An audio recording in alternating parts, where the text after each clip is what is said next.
नमस्कार दोस्तों, इस वीडियो में संपूर्ण जनवरी 2023 का 100 सबसे महत्वपूर्ण क्वेश्चन को डिस्कस किया गया है केवल एक वीडियो में, जो आपके आगे आने वाले सभी एग्ज़ाम के लिए महत्वपूर्ण है। और इसका पीडीएफ के लिए आप लोग टेलीग्राम ग्रुप ज्वाइन कर सकते हैं, जिसका लिंक आपको डिस्क्रिप्शन में दिया गया है। तो आइए देखते हैं पहला क्वेश्चन। जनवरी 2023 को किस एयरपोर्ट ने बेस्ट सस्टेनेबल ग्रीनफील्ड एयरपोर्ट का अवार्ड जीता है? तो गोवा एयरपोर्ट जीता है। किस देश ने विश्व की पहली पूरी तरह से काम करने वाली सैंड बैटरी बनाई है? तो सैंड बैटरी फिनलैंड के द्वारा बनाया गया है। भारत के दूसरे सबसे लंबे केबल स्थित 8 लेन जुआरी ब्रिज का उद्घाटन कहाँ पर किया गया है? तो गोवा में किया गया है। भारत और किस देश के बीच संयुक्त सैन्य अभ्यास वीर गार्जियन 2023 संपन्न हुआ है? तो भारत और जापान के बीच में, अगर धर्म गार्जियन बोलेगा तो ये भी आपके भारत और जापान के बीच में होता है, और वीर गार्जियन भारत और जापान के बीच में होता है। 74वें गणतंत्र दिवस की पूर्व संध्या पर कितने लोगों को पद्म पुरस्कार 2023 देने की घोषणा की गई है? तो 106 लोगों को जो है पद्म पुरस्कार दिए जाने की घोषणा की गई है। इसमें 6 पद्म विभूषण है, 9 पद्म भूषण है और 91 पद्म श्री है। 74वें गणतंत्र दिवस पर भारत के मुख्य अतिथि कौन थे? तो अब्दुल फतह अल सीसी थे, और इनके बारे में याद रखिएगा कि ये मिस्र के राष्ट्रपति थे। ICC men's T20 cricket of the year 2022 का खिताब किसने जीता है? तो सूर्य कुमार यादव के द्वारा जीता गया है। आईसीसी अवार्ड 2022 के तहत men's cricket of the year का खिताब किसने जीता है? तो बाबर आजम के द्वारा जीता गया है। जबकि एक दिवसीय क्रिकेट ऑफ द ईयर का खिताब भी जो है बाबर आजम के द्वारा ही जीता गया है। और बाबर जो आजम है, इनका संबंध पाकिस्तान देश से है। 13वीं सदी का होयसल कला के हीरा स्टोन कहाँ पर खोजा गया है? तो कर्नाटक में खोजा गया है होयसल कला के हीरा स्टोन। भारत का पहला online gaming centre of excellence किस राज्य में स्थापित किया जाएगा? तो मेघालय राज्य में स्थापित किया जाएगा। मेघालय के शिलोंग में स्थापित किया जाएगा। किसे 2022 के लिए सर्वश्रेष्ठ पुलिस स्टेशन के रूप में चुना गया है? तो अस्का पुलिस थाना को चुना गया है। उड़ीसा राज्य में स्थित है और उड़ीसा के गंजाम डिस्ट्रिक्ट में स्थित है। ये अच्छा प्रश्न है, इसे आप लोग दोबारा देखिएगा, ये पूछे जाने की पूरी संभावना है कि किसे 2022 के लिए सर्वश्रेष्ठ पुलिस स्टेशन के रूप में चुना गया है? तो अस्का पुलिस थाना को चुना गया है, जो उड़ीसा में स्थित है। वनडे इंटरनेशनल क्रिकेट में दोहरा शतक लगाने वाले सबसे युवा बल्लेबाज कौन बने हैं? तो शुभम गिल बने हैं। भारत और किस देश के बीच पहला संयुक्त अभ्यास साइक्लोन 1 जैसलमेर में आयोजित किया गया है? तो जो साइक्लोन अभ्यास है भारत और मिस्र के बीच में राजस्थान के जैसलमेर में किया गया है। 8वां भारत अंतर्राष्ट्रीय विज्ञान महोत्सव 2023 कहाँ पर आयोजित किया गया है? तो भोपाल में आयोजित किया गया है, मध्य प्रदेश के भोपाल में। 30वीं राष्ट्रीय बाल विज्ञान कांग्रेस का आयोजन कहाँ पर किया गया है? तो गुजरात के अहमदाबाद में किया गया है। किस राज्य के कंगेर घाटी राष्ट्रीय उद्यान में दुर्लभ नारंगी रंग का चमगादड़ खोजा गया है? तो छत्तीसगढ़ राज्य के कांगेर घाटी राष्ट्रीय उद्यान में दुर्लभ नारंगी रंग का चमगादड़ खोजा गया है। इस पर आप लोग 10 पॉइंट लगाइएगा, ठीक है, वेरी इंपॉर्टेंट पॉइंट है। किसने हॉकी विश्व कप के इतिहास की सबसे बड़ी जीत दर्ज की है? तो नीदरलैंड जो है हॉकी इतिहास का सबसे बड़ा जीत दर्ज किया है। किसे हराकर? तो चिली को पराजित करके 14-0 से। 15वें हॉकी विश्व कप का विजेता कौन बना है?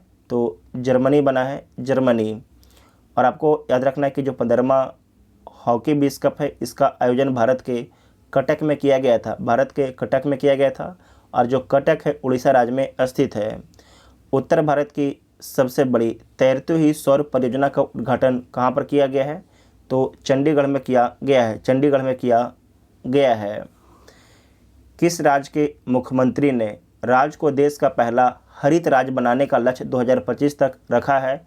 तो हिमाचल प्रदेश के मुख्यमंत्री सुखविंदर सिंह सुक्खू के द्वारा रखा गया है। हाल ही में जारी ग्लोबल फायर पावर इंडेक्स 2023 में भारत को कौन सा स्थान मिला है? तो इसमें भारत को चौथा स्थान मिला है। पहला स्थान अमेरिका को, दूसरा रूस को, तीसरा चीन को मिला है। किस राज्य सरकार ने स्कूल ऑफ एमिनेंट परियोजना शुरू की है? तो स्कूल ऑफ एमिनेंट जो परियोजना की शुरुआत है पंजाब राज्य सरकार के द्वारा किया गया है। आईसीसी रैंकिंग में नंबर 1 ओडीआई टीम कौन सी बनी है? तो भारतीय टीम बन गई है। एकलव्य पुरस्कार 2022 किसे प्रदान किया गया है? तो पंकज आडवाणी को एकलव्य पुरस्कार 2022 प्रदान किया गया है। यूरो को अपने आधिकारिक मुद्रा के रूप में अपनाने वाला 20वां देश कौन बन गया है? तो क्रोएशिया 20वां देश बन गया है। पुर्तगाल के स्ट्राइकर क्रिस्टियानो रोनाल्डो किस फुटबॉल क्लब से जुड़े हैं? तो अल नासर फुटबॉल क्लब से जुड़े हैं। और जो अल नासर फुटबॉल क्लब है इसके बारे में याद रखिएगा कि सऊदी अरब का एक फुटबॉल क्लब है। चुनाव आयोग ने मैथिली ठाकुर को किस राज्य का स्टेट आइकॉनिक नियुक्त किया है? तो बिहार राज्य का स्टेट आइकॉनिक चुनाव आयोग ने नियुक्त किया है मैथिली ठाकुर को। रेलवे ने कब तक शुद्ध शून्य कार्बन उत्सर्जित हासिल करने की योजना बनाई है? तो 2030 तक बनाई है। 2030 तक बनाई है।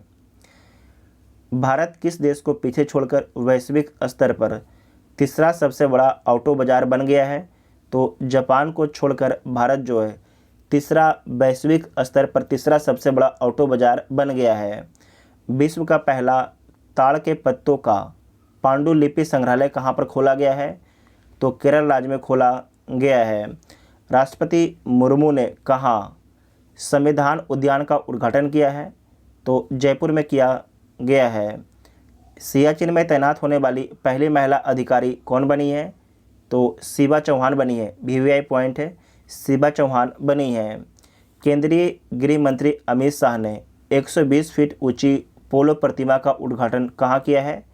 तो मणिपुर में किया है। भारत के 79 में ग्रैंड मास्टर कौन बने हैं? भारत के जो है 79 में ग्रैंड मास्टर कौन बने हैं? तो प्रनेशियम यम बने हैं। प्रनेशियम यम बने हैं। जबकि 78 में कौन थे? तो कौस्तव चटर्जी थे। Kaustav Chatterjee very important point है, इसे मार्क कर लीजिएगा। देश का पहला पूरी तरह से डिजिटल बैंकिंग वाला राज्य कौन बन गया है? तो केरल बन गया है। दिसंबर 2022 के लिए ICC player of the month का अवार्ड किसे मिला है? तो पुरुष में हैरी ब्रूक को मिला है, इनका संबंध इंग्लैंड से। जबकि महिला में एस्ले गार्डनर को मिला है, इनका संबंध ऑस्ट्रेलिया से है। हेलने पासपोर्ट इंडेक्स 2023 में कौन शीर्ष पर रहा है? तो जापान और सिंगापुर शीर्ष पर रहते हैं, जबकि भारत का स्थान 85वां मिलता है। सुखोई लड़ाकू विमान उड़ाने वाली भारत की पहली महिला पायलट कौन बनी है? तो अवनी चतुर्वेदी बनी है। वाराणसी से डिब्रूगढ़ तक दुनिया की सबसे लंबी क्रूज जिसका नाम है गंगा विलास को किसके द्वारा लॉन्च किया गया है? तो प्रधानमंत्री मोदी जी के द्वारा जो है वाराणसी में लॉन्च किया गया है। ये भारत के 5 राज्यों से होकर गुजरेगा और 2 देश से होकर गुजरेगा। 5 राज्य कौन कौन है? तो उत्तर प्रदेश, बिहार, झारखंड, पश्चिम बंगाल और असम। 2 देश में आपके भारत और बांग्लादेश हैं। किस देश ने 2030 तक सेना को आधा करने की योजना बनाई है? तो श्रीलंका ने ये योजना बनाई है। विश्व आर्थिक मंच 2023 शिखर सम्मेलन कहाँ पर आयोजित किया गया है? तो स्विट्जरलैंड में आयोजित किया गया है। मिस यूनिवर्स 2022 का विजेता किसे चुना गया है? तो आर बोनी ग्रेबियल को चुना गया है। आर बोनी ग्रेबियल को चुना गया है, इनका संबंध अमेरिका देश से है। किस राज्य का कोल्लम भारत का पहला संविधान साक्षर जिला बना है? तो केरल राज्य का कोल्लम जो है भारत का पहला संविधान साक्षर जिला बना है, संविधान साक्षर डिस्ट्रिक्ट बना है। ठीक है। संयुक्त सैन्य अभ्यास वरुण भारत और किस देश के बीच में हुआ है? तो वरुण जो सैन्य अभ्यास है भारत और फ्रांस के बीच में होता है। किसने वोमेन्स आईपीएल के मीडिया अधिकार 951 करोड़ में खरीदा है? तो बाइकॉम 18 के द्वारा खरीदा गया है। ASI archaeological survey of India ने कहाँ दो 1200 साल पुराने लघु स्तंभों की खोज की है? तो बिहार के नालंदा में खोज किया गया है। भारत का चौथा सबसे बड़ा व्यापारिक भागीदार कौन बना है? तो रूस बना है चौथा भारत का सबसे बड़ा व्यापारिक भागीदार। हाल ही में आई रिपोर्ट, ऑक्सफैम की रिपोर्ट के अनुसार भारत में 1% अमीरों के पास देश की कुल कितनी संपत्ति है? तो देश की कुल 40% संपत्ति है। मतलब भारत के 1% जो अमीर हैं उनके पास पूरे देश का 40% संपत्ति है। किस देश ने इबोला के प्रकोप के अंत की घोषणा की है?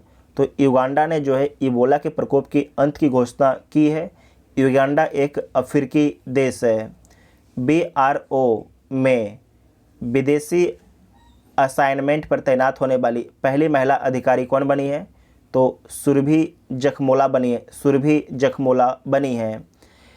किस कंपनी ने देश भर में 25,000 इलेक्ट्रॉनिक व्हीकल चार्जिंग पॉइंट स्थापित करने की योजना बनाई है? तो ये बनाया गया है टाटा पावर कंपनी के द्वारा। टाटा पावर कंपनी के द्वारा बनाया गया है। भारत सरकार ने धरती पुत्र के नाम से मशहूर मुलायम सिंह यादव को मरणोपरांत कौन सा सम्मान देने का ऐलान किया गया है?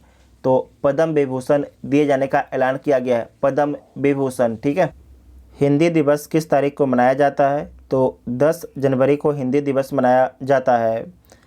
परमाणु ऊर्जा नियामक बोर्ड के नए अध्यक्ष कौन बने हैं? तो दिनेश कुमार शुक्ला बने हैं। छत्तीसगढ़, राजस्थान और पंजाब के बाद किस राज्य ने हाल ही में सरकारी कर्मचारियों के लिए पुरानी पेंशन योजना को फिर से शुरू किया है? तो ये शुरू किया गया हिमाचल प्रदेश राज्य सरकार के द्वारा शुरू किया गया है। और हिमाचल प्रदेश से पहले ही छत्तीसगढ़, राजस्थान और पंजाब के द्वारा पुरानी पेंशन व्यवस्था को लागू कर दिया गया है। नेक्स्ट पॉइंट है कि किस भारतीय अमेरिकी को Martin Luther king grand parade special award से सम्मानित किया गया है?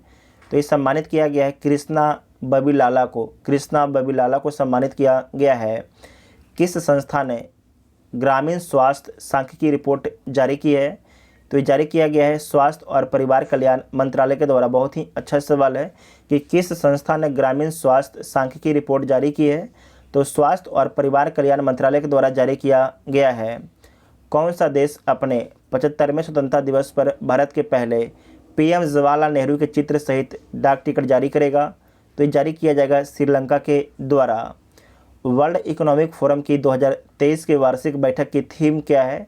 तो इसका थीम है corporation in a fragmented world. Corporation in a fragmented world इसका थीम है। 5G तकनीक लागू करने वाला पहला आकांक्षी जिला विदिशा किस राज्य में स्थित है? तो मध्य प्रदेश राज्य में स्थित है। इसे दोबारा देखिएगा कि 5G तकनीक लागू करने वाला पहला आकांक्षी जिला विदिशा किस राज्य में स्थित है? तो मध्य प्रदेश राज्य में स्थित है। Tata power renewable housing society के लिए भारत का पहला सोलर प्लांट किस शहर में स्थापित करेगा? तो मुंबई शहर में स्थापित करेगा। CPCB की रिपोर्ट के अनुसार वर्ष 2022 में भारत का सबसे प्रदूषित शहर कौन सा है? तो दिल्ली भारत का सबसे प्रदूषित शहर है। नेक्स्ट पॉइंट है कि 83वां अखिल भारतीय पीठासीन अधिकारी सम्मेलन किस शहर में हुआ है? तो जयपुर शहर में हुआ है। जयपुर राजस्थान में स्थित है। केंद्रीय मंत्री डॉक्टर जितेंद्र सिंह ने किस राज्य में national genome editing and training centre का उद्घाटन किया है? तो पंजाब राज्य में किया है। यहाँ पर नोट कीजिएगा 17वां प्रवासी सम्मेलन, ठीक है। 17वां प्रवासी सम्मेलन 2023 किस भारतीय शहर में आयोजित हुआ है? तो इंदौर शहर में आयोजित किया गया है, ठीक है। मध्य प्रदेश के इंदौर में आयोजित किया गया है। प्रवासी भारतीय सम्मान पुरस्कार से सम्मानित मोहम्मद इरफान अली किस देश के राष्ट्रपति हैं? तो गुयाना के राष्ट्रपति हैं। और साथ ही आपको याद रखना है कि 17वां प्रवासी सम्मेलन में भारत के मुख्य अतिथि कौन थे? तो मोहम्मद इरफान अली ही थे। मोहम्मद इरफान अली ही थे। कहाँ बेली सस्पेंशन ब्रिज का उद्घाटन किया गया है? तो जम्मू कश्मीर में किया गया है। किस देश के पोखरा हवाई अड्डे पर बड़ा हादसा हुआ है? तो नेपाल के पोखरा हवाई अड्डे पर एक बड़ा हादसा हुआ है। प्रधानमंत्री मोदी ने 108वीं इंडियन साइंस कांग्रेस का उद्घाटन कहाँ पर किया है? तो महाराष्ट्र के नागपुर में किया है। ठीक है, महाराष्ट्र के नागपुर में किया है। दक्ष किस संस्था द्वारा संचालित पेमेंट फ्रॉड रिपोर्टिंग मॉड्यूल है? तो आरबीआई द्वारा संचालित पेमेंट फ्रॉड रिपोर्टिंग मॉड्यूल कौन है? तो दक्ष है। इसे नोट कीजिएगा, वेरी वेरी इंपॉर्टेंट पॉइंट है। भारत ने कितने मेगावाट की मांगदेछू हाइड्रो पावर प्रोजेक्ट भूटान की ड्रंक ग्रीन पावर कॉर्प को हैंड ओवर किया है? तो 720 मेगावाट का है। ठीक है, 720 मेगावाट का है। इंडियन आर्मी ने पहले 3D प्रिंटेड हाउस का उद्घाटन किस शहर में किया है? तो अहमदाबाद शहर में किया है। तो जनवरी से संबंधित जितना भी आपके करंट अफेयर थे उन सभी को कवर कर लिया गया है। अगर वीडियो आप सभी को हेल्पफुल लगता है तो चैनल को सब्सक्राइब जरूर कीजिएगा, तभी आपको अगले वीडियो का नोटिफिकेशन मिलेगा। Thank you.